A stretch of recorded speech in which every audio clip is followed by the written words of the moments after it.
Apakah ini adalah taktik parpol agar kontrol bursa capres tetap di tangan mereka? Saya akan membahasnya sesaat lagi.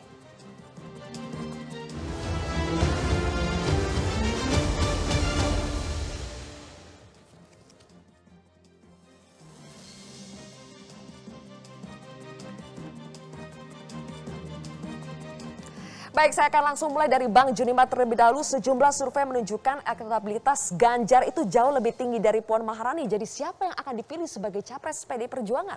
Ya, gini Mbak Sylvia, tentang capres, ya saya secara tegas menyampaikan, ya di Partai PDI Perjuangan belum ada satu calon pun, ya atau bakalan calon yang diajukan atau digadang-gadang sampai saat ini. Kenapa demikian? Karena keputusan Kongres kami, ya sewaktu di Bali, hak sepenuhnya untuk penentuan calon presiden adalah kepada Ketua Umum. Dan itu menjadi hak prerogatif, tidak bisa ditawar. Tidak bisa ditawar. Keputusan di tangan Ketua Umum. Sampai saat ini Bu Mega belum bilang apa-apa? Sampai saat ini tidak ada. Lalu kenapa muncul rivalitas antara pendukung Puan dan Ganjar? Nah, kalau masalah dukung-mendukung itu biasa.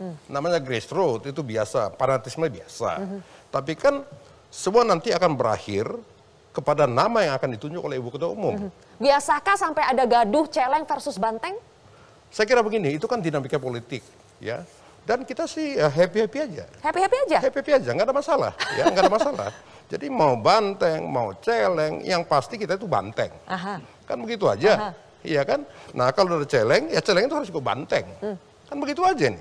Nah ini dinamika politik yang menurut kami tidak perlu diperdebatkan. Mas Jayadi, apakah ini dinamika politik yang biasa saja tidak perlu diperdebatkan? Iya, diperdebatkan oleh publik dan pasti di dalam PDI sendiri diperdebatkan juga kan. Kalau enggak kan istilah celeng kan berasal dari Pak Bambang Pacul. Berarti kan itu juga di internal terjadi perdebatan. Ya. Tapi saya kira itu memang penting untuk diketahui karena sudah menjadi konsumsi publik kan. Jadi perdebatan itu bukan hanya untuk partai tapi juga untuk publik gitu. Karena bagaimanapun akan ada hubungan antara apa yang ditentukan oleh partai dengan apa yang kira-kira menjadi aspirasi publik.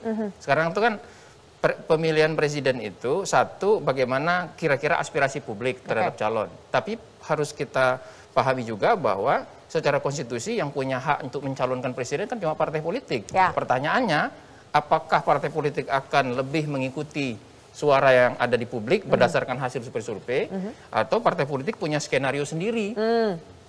Misalnya, kalau berdasarkan survei sejauh ini, Mas Jayadi, memang Ganjar lebih unggul daripada Puan ya, betul ya? Iya, betul. Nah, kalau saya perhatikan memang sejak terutama sejak 2014, 2019, PDIP itu cenderung memperhatikan suara publik. Biasanya begitu. Nah, apakah sekarang akan terjadi hal yang sama? Ya kita lihat nanti bagaimana perdebatannya. Dan itu saya kira akan makin mengerucut begitu peta koalisi mulai terbentuk. Mulai terbentuk. Kalau sekarang karena belum begini mengerucut, Mbak Sylvia, bisa saja yang namanya di tiga teratas itu oleh partai-partai setelah diperhatikan pengelompokan antar koalisi, partai-partai bisa memutuskan ya sudah nggak usah calonin semua yang ini bisa kan? Yang 3 orang itu? Yang dianggap potensial oleh publik. Bisa saja tidak dicalonkan. Partai punya pilihan sendiri. Kalau tidak dicalonkan berarti partai... menentang keinginan publik dong. Menentang suara publik kalau misalnya punya keputusan sendiri yang di luar survei itu. Ya kita berharap tidak begitu. Harusnya kan ada alignment. Ada kesesuaian antara apa yang menjadi aspirasi publik dengan apa yang dilakukan oleh partai. Karena partai itu kan jembatan antara publik dengan negara kan gitu. Berbicara soal aspirasi publik ini Bang Junimat, saya ingin memperdengarkan ini ada audio dari Albertus Sumbogo, Wakil Ketua DPC PDI Perjuangan Purworejo atau Ketua DPC Seknas Ganjar Indonesia Kabupaten Purworejo. Kita simak dulu apa yang disampaikan. Deklarasi ini kan deklarasi dukungan, bukan deklarasi memutuskan. Ini sebuah ikhtiar politik supaya Pak Ganjar itu secara struktural tidak dizolimi oleh struktural gitu loh, bahwa Pak Ganjar perlu diperhitungkan sebagai kader PDIP yang potensial juga gitu loh. Apakah bicara kader itu dibatasi? Apakah kader tidak boleh bicara, tidak boleh punya pendapat bahwa itu amanat Kongres itu kan soal keputusan memang di tangan Bu Mega sebagai Ketua Umum. tapi sebagai kader partai memberikan masukan kepada partai supaya ada keseimbangan, ada keberadilan di dalam partai. Itu saya kira hak loh, bukan soal membangkang. Apa yang boleh bicara itu hanya para elit, bahwa partai PD itu kan katanya partai wong cilik. Kalau teman-teman saya datang sebagai akar rumput dan mengatakan seperti itu dan saya menanggapi mereka. Ada kader yang mendukung Ganjar, apakah itu termasuk membangkang, Bang Junimat? Lah, yang saya pahami kan tidak ada pernah istilah membangkang dari Pak Bambang Pacul. Ya, tidak ada istilah membangkang. Tapi dilabeli celeng?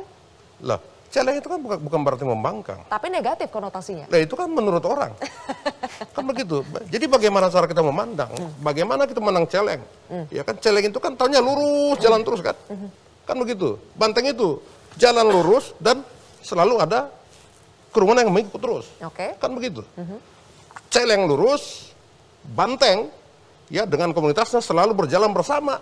Ikut bersama dalam barisan.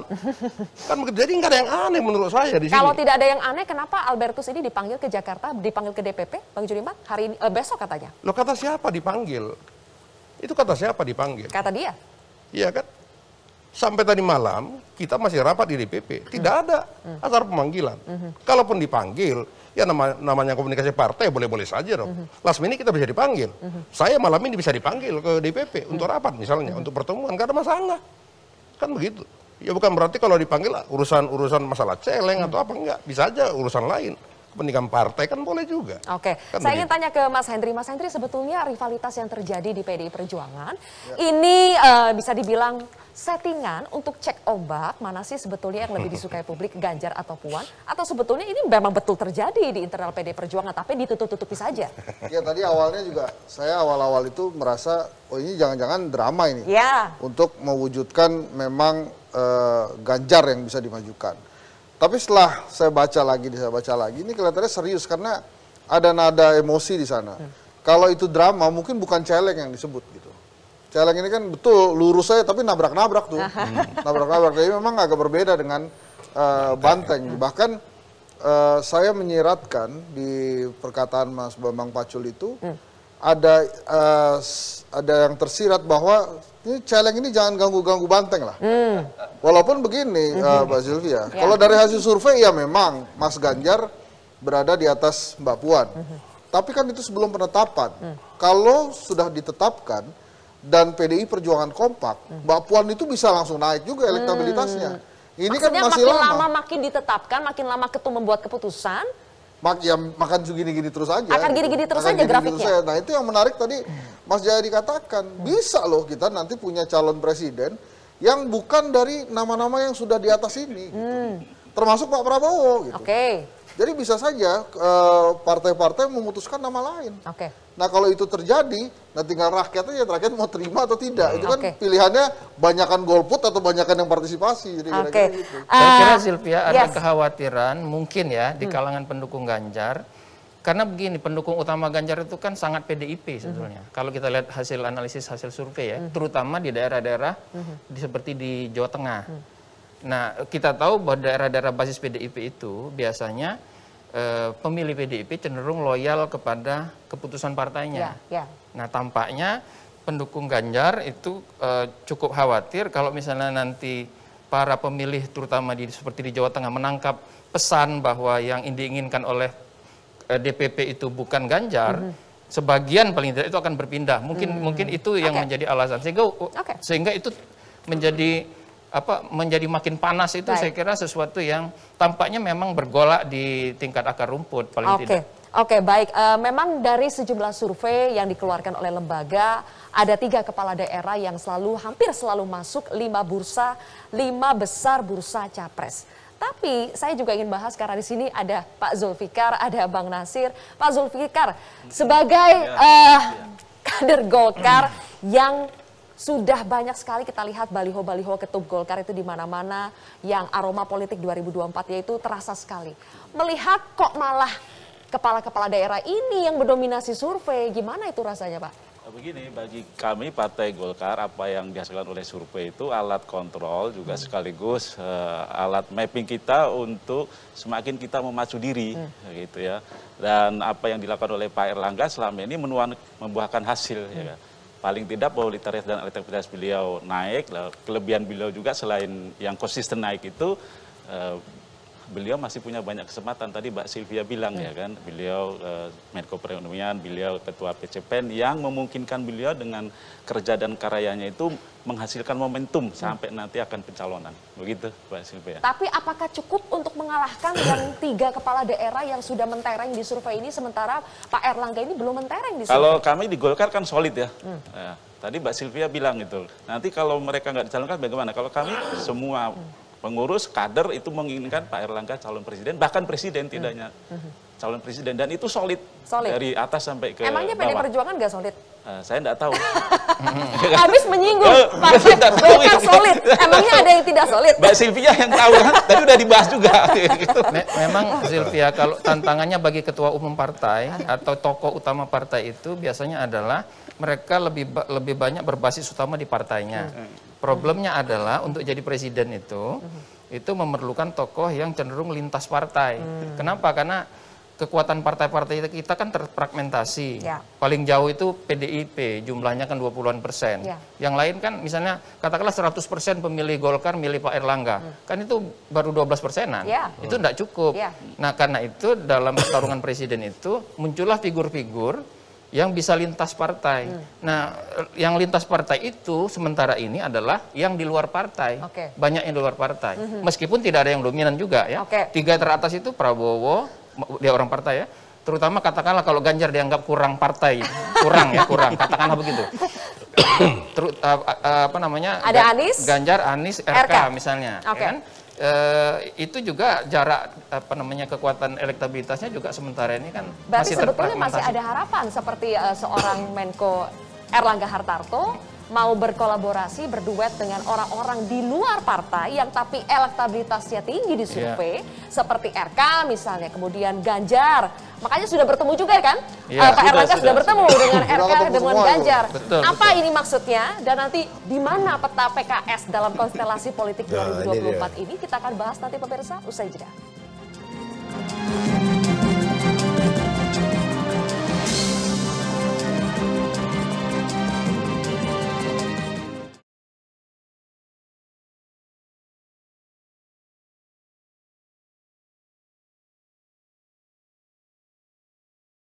Oke pemirsa, kita kembali lagi di kontroversi. Saya akan kembali melanjutkan perbincangan sebelum membahas soal kenapa mayoritas partai politik menyetujui supaya pilkada serentak tetap di 2024 dan menolak supaya ada perpanjangan masa jabatan bagi kepala daerah yang habis masa jabatannya di 2022 dan 2023. Saya kembali sedikit melanjutkan saja.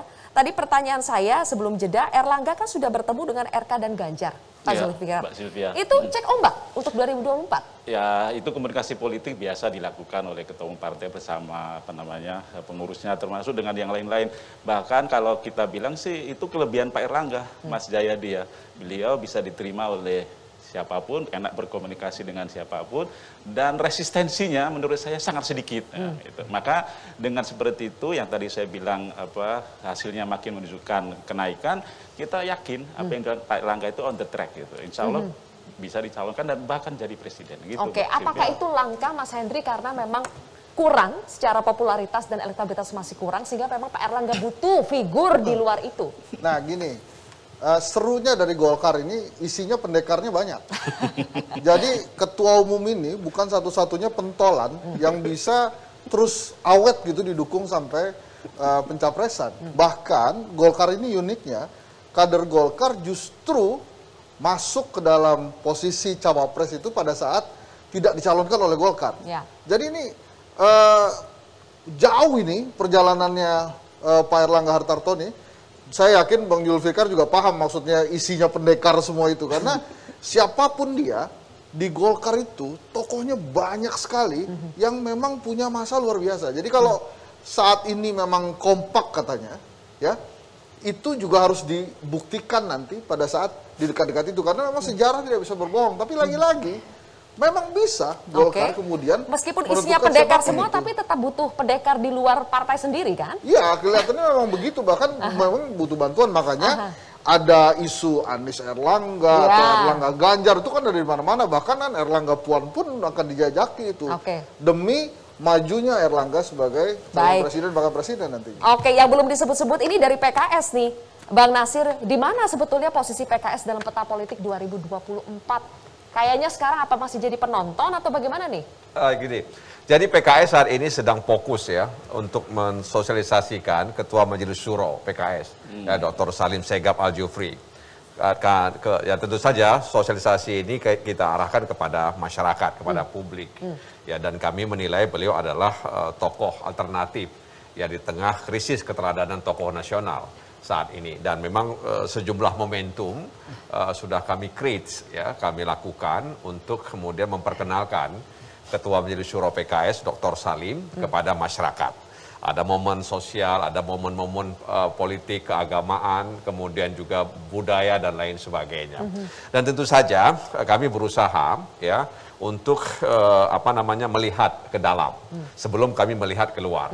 Meskipun memang di internal PKS juga melakukan semacam jaring aspirasi masyarakat, baik melalui pertemuan-pertemuan ya yang dilakukan oleh misalnya kami ketika turun ke daerah ya bertemu dengan tokoh masyarakat, tokoh-tokoh agama, tokoh adat, tokoh pemuda dan lain sebagainya. Dan juga melakukan sejumlah survei ya, yang dilakukan, dan tentu saja memang karena ini sangat masih lebar ya dan masih sangat umum, tentu memang bertahap itu elektabilitas ya daripada Dr. Salim ini. Tapi ya adalah. Jadi masih dalam tahap memperkenalkan.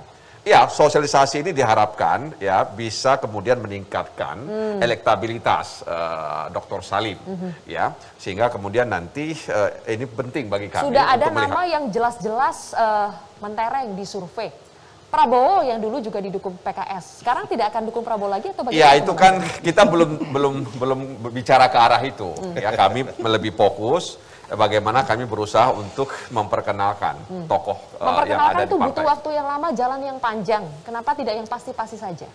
Begini, politik itu kan seperti yang disampaikan tadi itu penuh dengan dinamika.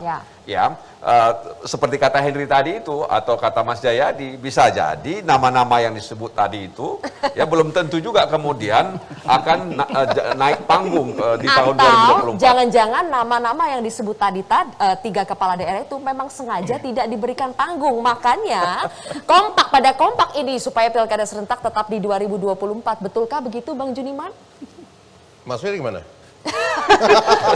Katanya kan jangan-jangan nama-nama yang sudah muncul di survei itu yang justru menurut saya ya ketika mereka berakhir di tahun 2022 adalah kesempatan mereka untuk memperkenalkan kepada masyarakat. Mereka bisa keliling ya, mereka bisa safari misalnya dari satu daerah ke daerah lain, disitulah kemudian mereka diuji.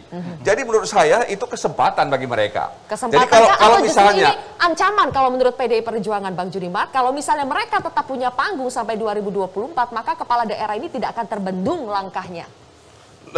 Saya kira begini, semua kan sudah dipatasi undang-undang.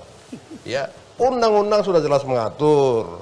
Undang-undang 10 2016 itu sudah mengatur di pasal 201, diatur semua di sana. Sudah jelas, limitatif semua. Kalau mau, robah dulu undang-undangnya, baru kita bicara. Kenapa tidak mau mengubah undang-undangnya, Bang Juniman? Loh, kita sudah membuat satu wacana, tetapi kesepakatan praksi akhirnya mengatakan tidak perlu merubah. Ya awalnya kan ada keinginan untuk merevisi undang-undang ini. Betul. Awalnya begitu kan, hampir semua partai-partai politik kemudian ingin merevisi, tiba-tiba bahkan kita sudah bentuk panja. Iya, tiba-tiba kemudian ada perubahan ya. Satu persatu partai politik kemudian mengatakan kita ke 2024. Kalau mau melihat berita-berita di media, kami PKS termasuk yang mengusulkan agar tetap di 2022. Ya, karena apa? Karena tadi itu bahwa dengan pilkada sesuai dengan waktu, maka ada sirkulasi elit di daerah-daerah terutama akan berjalan. Memang selalu kemudian diarahkan soal efisiensi dan efektivitas. Demokrasi menurut saya tidak bisa diukur hanya dengan efisiensi dan efektivitas. Ketika kita memilih jalan demokrasi, maka yang kita perlukan adalah bagaimana mengedukasi masyarakat. Bukan soal misalnya efisiensi, bahwa demokrasi itu mahal. Iya mahal. Yang banyak dicurigai kan Mas Jayadi, apakah ini betul soal efisiensi atau memang mau menghilangkan panggung untuk 3 kepala daerah yang memang calon kuat untuk nyapres? Kecurigaan orang, dugaan orang bahwa ada faktor politis di balik itu, seperti yang Anda bilang itu, karena alasan untuk tidak mengubah-ubah undang-undang itu kan berubah-ubah. Tadinya karena ada pandemi, lalu sekarang ada efisiensi, takut polarisasi, dan sebagainya. Tapi pada saat sekarang munculnya isu perpanjangan jabatan kepala daerah, isu jabatan penjabat kepala daerah, isu tarik menarik soal jadwal. Itu semua saat ini kemudian memunculkan kembali isu perubahan undang-undang. Misalnya kalau perubahan jadwal dikebelakangkan, dimundurkan, itu kan ada potensi mengundurkan pilkada menjadi tahun depan. Itu lagi. Mau tidak mau harus melakukan perubahan undang-undang, gitu kan? Jadi sekarang itu pemerintah tadinya kekeh tidak mau melakukan perubahan undang-undang, tapi dengan berbagai isu sekarang ini, termasuk usulan pemerintah, justru terbuka kembali keperluan untuk membuka undang-undang itu. Itu menunjukkan bahwa sebetulnya memang desain pemilu kita berdasarkan aturan undang-undang yang ada itu memang perlu dilakukan komprehensif, pemeriksaan secara komprehensif. Jadi kajian komprehensif. Gimana itu Bang? Misalnya apa betul memundurkan tuh menjadi 15 Mei itu akan membuat efisiensi. Mana kajiannya? Gitu. Langsung maksudnya Bang Jayadi ini langsung aja. Memang ini ada kepentingan yang ada kaitannya dengan kekuasaan. Makanya. Kemarin itu belum disadari. Lama-lama ini kita mesti ubah ini kalau memang harus diundur ini. Jadi ini enggak lah, saya kira begini ya. Drama-dramanya itu loh, Pak Zulfi. Ini seolah-olah ini rakyat ini tidak memperhatikan juga, kan kita bingung juga. Jadi alasannya ini muter-muter, Bang Junimat. Enggak, jadi begini, sebenarnya tentang pemilu ini termasuk pilkada itu menjadi ranah yang fokus di Komisi 2. Ya, di Komisi 2. Nah, kami Komisi 2 dengan pemerintah termasuk para penyelenggara ya sudah 4 kali konsinyering ya, dan seingat saya sudah 2 kali kita raker untuk itu RDP. Bahkan sudah lolos Komisi 2 kalau nggak salah waktu itu. Ya, sudah. Nah, percakapan di dalam Komisi 2 oleh pemerintah ya, dan hasil pemaparan dari KPU ya yang cukup bagus sekali, karena itu memang kewenangan mereka ya. KPU mengatakan akan melakukan pemilu itu pada bulan Februari 2024. Selesai pada waktu itu. Selesai. Nah, kita kembali konsinyering. Ada penawaran mundur ke Mei. Kan begitu.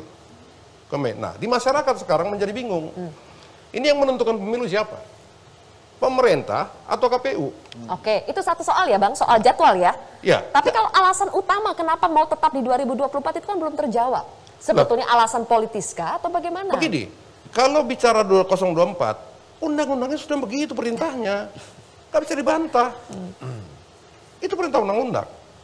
Nggak bisa dibantah, bisa revisi, bisa menerbitkan perpu. Adalah pilkada. Itu sudah diatur. Mau direvisi nggak jadi. Udah diatur undang-undang. Jadi kita nggak bisa bicara lain lagi. Saya ingin dengar juga jawaban dari Pak Zulfikar. Gimana kalau Golkar? Apakah memang juga sepakat tetap mau di 2024 supaya demi kepentingan jadi Golkar? Begini Mbak Silvi, kalau ada niat menjegal itu nggak ada. Itu kan Undang-Undang 10 2016. Jadi kita waktu itu kita ya Komisi 2 membuat undang-undang itu dalam rangka membuat demokrasi ini makin efektif sehingga semuanya diserentakkan 2024. Ada kesesuaian antara pusat sama daerah. Termasuk ketika waktu kita mau membuat perubahan undang-undang pemilu, sebenarnya kita juga ingin membuat desain pemilu yang lebih ke arah sana begitu. Tapi karena Kita kan ya, membentuk tapi itu undang-undang kan itu hanya ada salah dua, satu karena pembentuk undang-undang itu Zulfikar. kan semuanya harus setuju, harus sepakat. Nah, salah satu tidak setuju, ya kan? Ya kita hormati, ya. Ketika kita hormati itu, ya sudah, ya kita kembali kepada undang-undang yang 2017 dan Undang-Undang 10 2016. Toh itu pun juga hasil dari pembahasan kita, kesepakatan yang sudah kita capai undang-undang itu. Tinggal dijalankan saja. Jadi nggak ada niat untuk menjegal, menghalangi, nggak ada. Tidak ada niat untuk menjegal, menghalangi, katanya Mas Tapi Jayadi. begini, Zilvia, aturan itu pasti punya dampak politik kepada aktor di dalamnya. Nah, pastikan para politisi itu berhitung mana yang aturan mana yang lebih menguntungkan dia secara politik. Itu biasa aja sebetulnya. Jadi kalau saya punya kesempatan untuk membatasi lawan saya yang potensial mengalahkan saya dengan aturan yang sudah ada, ya saya akan bertahan dengan aturan yang ada. Loh, nggak bisa begitu Misalnya ya. Nggak bisa gitu Bang Yadi, begini Bang Yadi. Jadi Nggak, kita kan jangan begini, Bang, karena tadinya kan Bang ada- Yadi. Enggak, ada ini harus revisi. clear, ini harus clear. Ya, kita tidak boleh juga memprovokasi, nggak boleh. Ya, aturan itu sudah jelas. Ya, Undang-Undang 10 2016, Undang-Undang 7 2017 sudah jelas. Gitu loh. Ini aja dilaksanakan. Gitu loh. Iya kan? DPR tidak merevisi. Nah, kalaupun harus dirubah, ya bikin perpu. Iya, betul. Ya kan? Karena bagaimana kesepakatan semua partai praksi yang beda-beda warna ini tetap satu warna ya, merah putih Indonesia. Kan begitu. Iya kan, kalau nggak salah waktu itu memang sudah dibahas Komisi 2. Sudah bentuk lolos panja dari Komisi malah, 2. sudah bentuk panja mereka. Sudah lolos, makanya sudah lolos dari Komisi 2. Tinggal diparipurnakan kan, tiba-tiba tuh jadi nggak jadi gitu. Ya saya ingat betul Golkar itu sampai ujung-ujung masih sampai sebenarnya belum diparipurnakan, masih di Balek. Iya, baru mau. Masih harmonisasi. Itu masih harmonisasi di Balek. Jadi begini itu Bang kan pertanyaannya Jayadi, begitu Bang tuh. Hendri ya Hendri, kan. ya. Undang-undang itu kan harus dua belah pihak ya pembahasannya, persetujuannya juga. Nah, salah satu pihak ya kan. Nah, disebut aja Bang. ya presiden maksudnya. Ya kan. Ya kita kan harus hormati.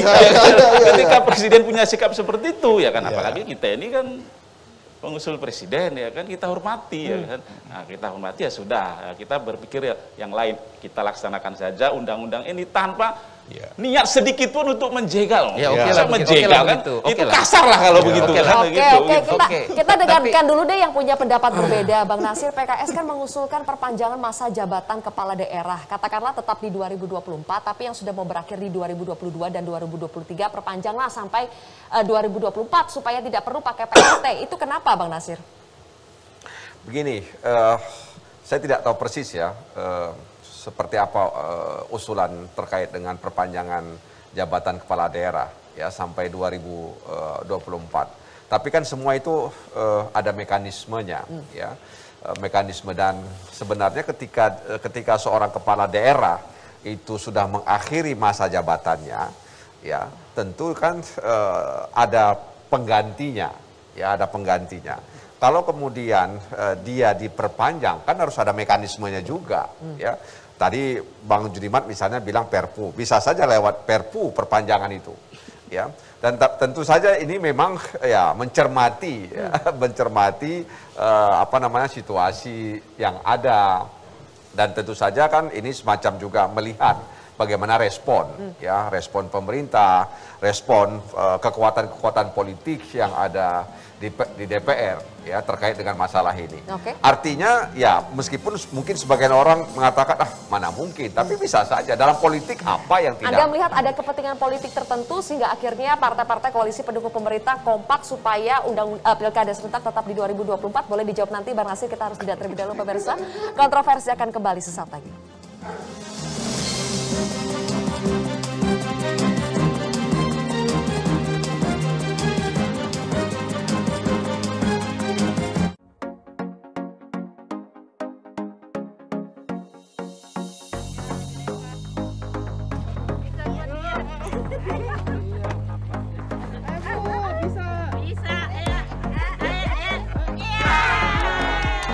Permainan engklek ini permainan saya kecil juga. Tapi sekarang berapa balik saja napasnya ngos-ngosan. Saya dengarkan you sebagai Putri Indonesia Lingkungan. Ya. Mungkin kawan Susi juga pengen tahu kenapa sampai kepada lingkungan. Memang waktu pada saat aku terpilih jadi Putri Indonesia Lingkungan, membuka perspektif aku mengenai lingkungan lebih luas lagi. Because I really wants to do more for the environment. Kawan-kawan nih Jolin belum tahu kalau kita memperjuangkan lingkungan itu banyak yang nggak suka loh. Beside your fans, there will also be your haters. Susi Cek Ombak setiap Sabtu jam 8 malam.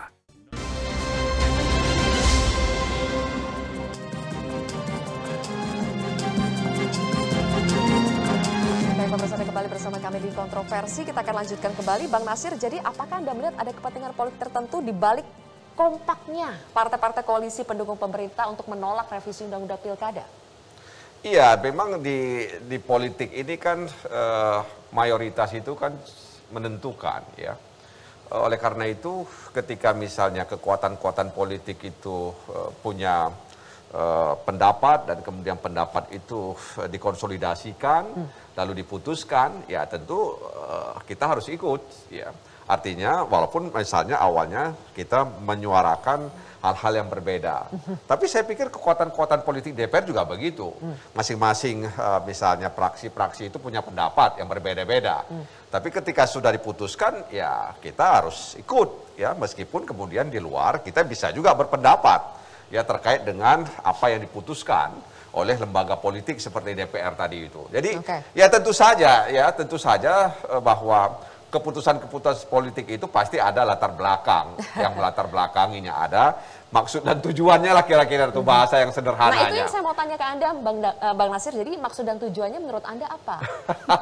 Jadi memang ini seperti ini, kalau seperti kata pepatah juga ya, sudah gaharu cendana pula, kira-kira gitu.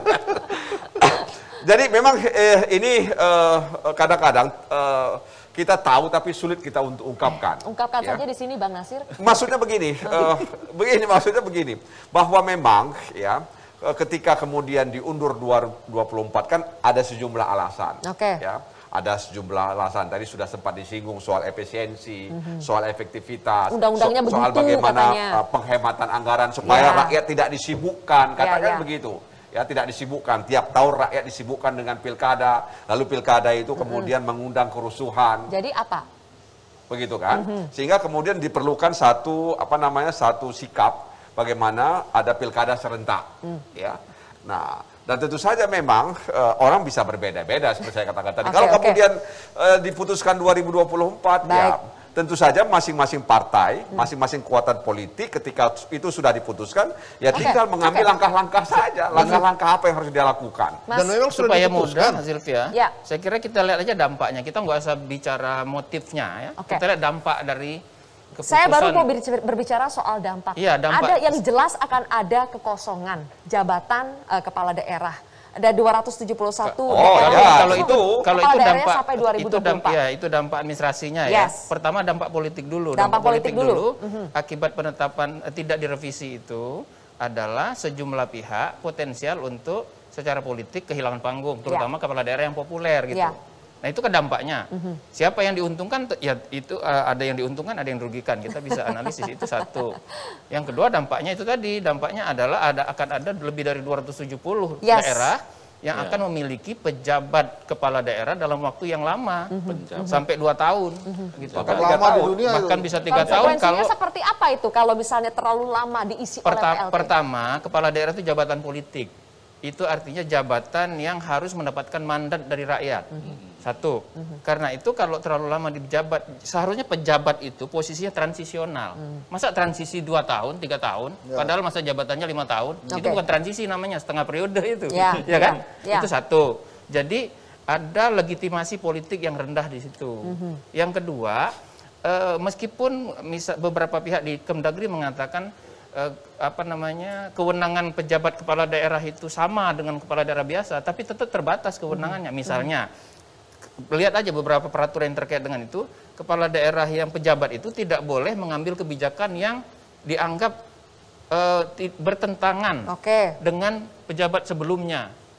Itu kan artinya ada keterbatasan. Bagaimana kalau kebijakan sebelumnya itu tidak cocok lagi di masa yang cukup lama itu? Misalnya itu sebagai contoh ya. Yang ketiga, bisa timbul kecurigaan karena ini semua kan pejabat yang ditunjuk oleh pemerintah pusat. Ya, ada kecurigaan akan kontrol dari pemerintah pusat terhadap semua proses politik. Saya ingin tanya yang terakhir nih. Yang sedikit, terakhir, Mas bisa saja potensial muncul masalah efisiensi kebijakan publik. Akan ada 17 gubernur selama setahun sampai 2,5 tahun itu dijabat oleh eselon 1. Nah, eselon 1 ini kan punya tugas juga. Lalu selama 2-3 tahun tugas mereka sebagai eselon 1 gimana? Belum lagi yang lain ya, yang 250 lebih kepala daerah setingkat bupati dan wali kota itu. Jadi sebetulnya ada kompleksitas di situ yang tidak mau diperiksa oleh pemerintah ketika Selain itu. kompleksitas yang disebutkan oleh Mas Jayadi tadi, Mas Henry, apakah betul partai penguasa akan diuntungkan dengan adanya PLT? Karena PLT ditunjuk, pemerintah punya wewenang untuk menunjuk siapa yang menjadi PLT, dan PLT ini bisa mengamankan kebijakan-kebijakan pemerintah, kebijakan-kebijakan penguasa, termasuk partai penguasa. Ya, saya rasa salah satu tujuan dibuatnya undang-undang yang ini memang itu salah satunya. Kenapa demikian? Karena dengan keleluasaan pemerintah pusat meletakkan PLT-PLT itu, maka otomatis lah sudah menjadi rahasia umum, akan lebih mudah memang dikontrol. Makanya kan isunya itu kemudian jadi liar, termasuk masuk ke isu reshuffle nanti yang katanya akan ada tukar tempat antara Pak Cahyo dan Pak Tito tuh, karena PDI Perjuangan kemungkinan besar tidak ingin melewatkan kesempatan ini untuk meletakkan PLT-PLT itu. Nah, hal ini diperparah lagi dengan usulan pemerintah memundurkan lagi pemilu presiden itu jadi di Mei. Yang otomatis akhirnya KPU mengatakan, wah kalau Mei berarti kita mesti mundur lagi ke 2025 Februari. Nah itu kan jadi mundur-mundur terus, memperparah yang berbagai hal yang tadi disampaikan oleh Bang Jayadi. Nah makanya saya katakan tadi pada saat kita break, ini pemerintah seperti mengkudeta KPU dengan menyampaikan tanggal penentuan kapan pemilu dilakukan. Padahal kan memang itu wewenang KPU untuk menentukan kapan pemilu dilakukan. Ini pemerintah ini harusnya mempersiapkan transisi aja gitu. Kan ini isu-isunya alasannya jadi kemana-mana gitu. Termasuk ada matahari kembar lah, kemudian ada COVID, bahkan ada isu anggaran dan lain-lain. Partai penguasa akan diuntungkan dengan adanya PLT ini, Bang Junimat, termasuk ini untuk PDIP ada tukar guling segala isunya dengan Menpan RB dengan Pak Tito. Begini ya, tidak ada istilah partai penguasa. Ya, sekarang ini kan memang Pak Jokowi adalah kader dari PDI Perjuangan. Ya, PDI Perjuangan pengusung. Tetapi jangan lupa, ya, di samping PDI Perjuangan ada Golkar. Sedemikian banyak. Ini koalisi partai, Mbak. Ini kan koalisi. Kan tidak bisa dilepas juga ini. Ya, seperti terakhir misalnya PAN kembali masuk koalisi. Nah, ini menarik, Mbak. Iya kan? Masuk kembali jadi koalisi. Nah, kalau pertanyaan apakah diuntungkan? Kalau kami sih biasa-biasa saja, nggak ada masalah. Ini menarik komentarnya Bang Junimart ini. Seperti misalnya dalam PDI Perjuangan itu, ya kita tetap menghormati hukum. Undang-Undang 10 2016 mengatakan bahwa otoritas untuk penentuan pesta demokrasi adalah KPU. Kita ikut KPU saja. KPU mengatakan Februari, kita ikut Februari dong. Kan begitu. Meskipun PDI Perjuangan harusnya bertentangan dengan keinginan pemerintah yang ingin ini Mei 2024. bukan masalah bertentangan. Kita taat hukum. Kan begitu. Mas Andri tadi mau berkomentar sedikit. Ini menarik apa yang disampaikan oleh Bang Junimart yang mengatakan bahwa tidak ada partai penguasa. Jangan-jangan ini kode untuk bagi-bagi kursi lagi untuk PLT tadi gitu. Oke. Boleh nanti ditanggapi ya Bang Junimart, Pak Zulfikar, tapi kita harus jeda lagi pemirsa, masih ada satu segmen kontroversi akan kembali usai jeda.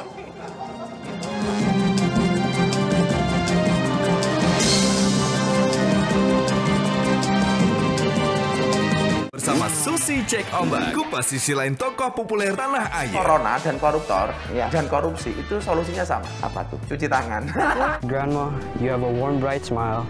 You haven't shouted, tenggelamkan in a while. Makin seru, makin banyak informasi baru bersama Susi Pujastuti dan tamu-tamu ternama. The surprise lo, kawan Susi. Tada! Kamu mau ngomporin aku aja. Susi Cek Ombak kini hadir setiap Sabtu jam 8 malam. Media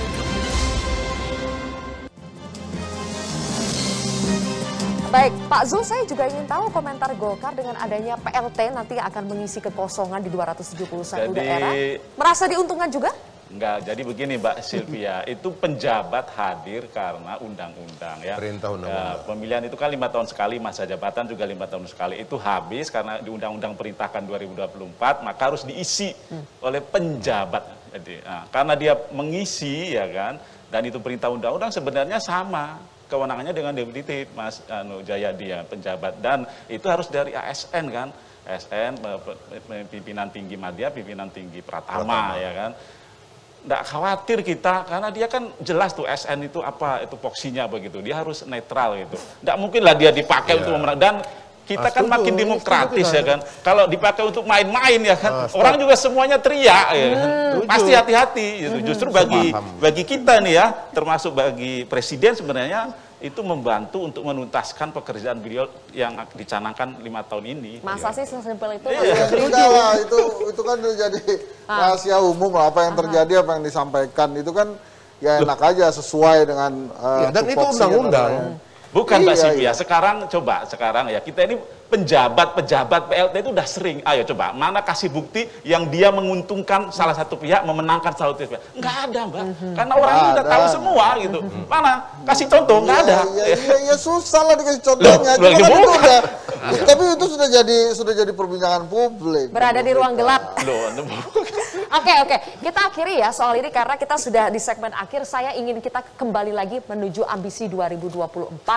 Karena sekarang masih banyak hal yang mungkin terjadi hingga menuju ke 2024. Saya ingin tanya ke Golkar dulu, apakah akan tetap ngotot mengusung ketumnya Erlangga Hartarto atau fleksibel? Ya, sampai sekarang kita masih punya semangat dan tetap punya semangat untuk itu karena waktunya masih ada dan kesempatan beliau untuk menuntaskan pekerjaan beliau yang bisa membuat beliau makin punya prestasi di mata publik. Dengan kelebihan-kelebihan yang tadi saya bilang itu masih ada, Mbak.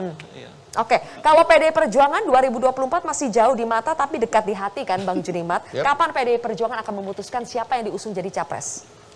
Tetap kembali kepada hasil keputusan Kongres ya. Kita kembalikan kepada Ibu Ketua Umum. Ibu punya keputusan yang memang Ibu yang harus memutuskan. Tidak boleh sampai orang lain. Dan kapan itu akan diputuskan? Tergantung Ibu. Iya kan? Bisa saja besok, bisa lusa, bisa last minute. Keuntungan kerugiannya kalau diputuskan last minute itu apa, Mas Jayadi? Kalau last minute kan bisa lihat perkembangan dulu. Gitu. Tapi begini ya, yang secara umum yang boleh kurang fleksibel itu sekarang menurut saya PDIP. Karena dia tanpa berkoalisi partai manapun dia bisa nyalon, satu. Dan dia masih di partainya presiden, jadi pasti menarik magnet. Jadi yang boleh kurang fleksibel itu PDIP. Partai lain mau semua ya, Golkar, Gerindra harus agak fleksibel. Harus Kenapa? agak fleksibel, oke. Atau harus fleksibel. Karena walaupun mereka mungkin harus ngotot dulu ketua umumnya, tapi mereka harus fleksibel. Kenapa? Tanpa berkoalisi dengan partai yang lain tidak bisa mereka mengajukan calon presiden. Baik, oke. Baik, PKS disebut-sebut juga akan jadi salah satu penentu koalisi Pilpres 2024. Poros seperti apa sih yang mau dibangun PKS, Bang Nasir? Begini, kita kan ingin komunikasi politik ini bisa berjalan dengan baik. Karena apapun ceritanya, calon-calon presiden itu kan harus mendapat dukungan politik dari partai-partai politik karena itu syarat dari undang-undang dasar kita. Nah, karena itu kan sosok calon itu yang bisa diterima, ya. Diterima oleh partai-partai politik dan ini memang tidak mudah ya melakukan komunikasi ini karena memang tentu saja masing-masing partai politik ya walaupun misalnya punya visi dan misi yang sama terkait bagaimana masa depan Indonesia dan itu salah satunya ada di tangan presiden yang akan datang, tapi kan tidak mudah juga untuk menemukan sudut-sudut ini ya. Nah, karena itu memang kita berusaha untuk membangun komunikasi diseraya terus menampilkan ya tadi itu tokoh internal kepada masyarakat. Tapi yang paling penting menurut saya ya adalah bagaimana ke depan penyelenggaraan peserta itu benar-benar ya bisa misalnya prudent ya artinya kemudian itu bisa memberikan kepercayaan kepada masyarakat. Jangan sampai kemudian ada pembajakan demokrasi di tahun 2024 yang akan datang. Oke, supaya tidak terjadi pembajakan demokrasi, Mas Hendri, apa yang harus dilakukan oleh partai politik? Makanya jangan kita batasi pemimpin itu hanya yang ada di lembaga survei saja. Silakan masyarakat buka mata aja. Kan kalau dari survei Kedai Kopi bahkan kami memang klaster itu. Ada klaster ketua umum, petinggi partai, ada klaster menteri, pejabat negara, ada klaster kepala daerah. Jadi sebetulnya banyak kita punya pemimpin. Tadi kan yang disebutkan di awal Mas Anies, Ganjar, Ridwan Kamil, Khofifah itu adalah klaster kepala daerah. Tapi di klaster menteri ini juga ada Mbak Puan, ada Erick Thohir, Sandiaga Uno, misalnya Pak Tito Karnavian. Tapi sejauh ini yang selalu memimpin adalah klaster dari kepala daerah?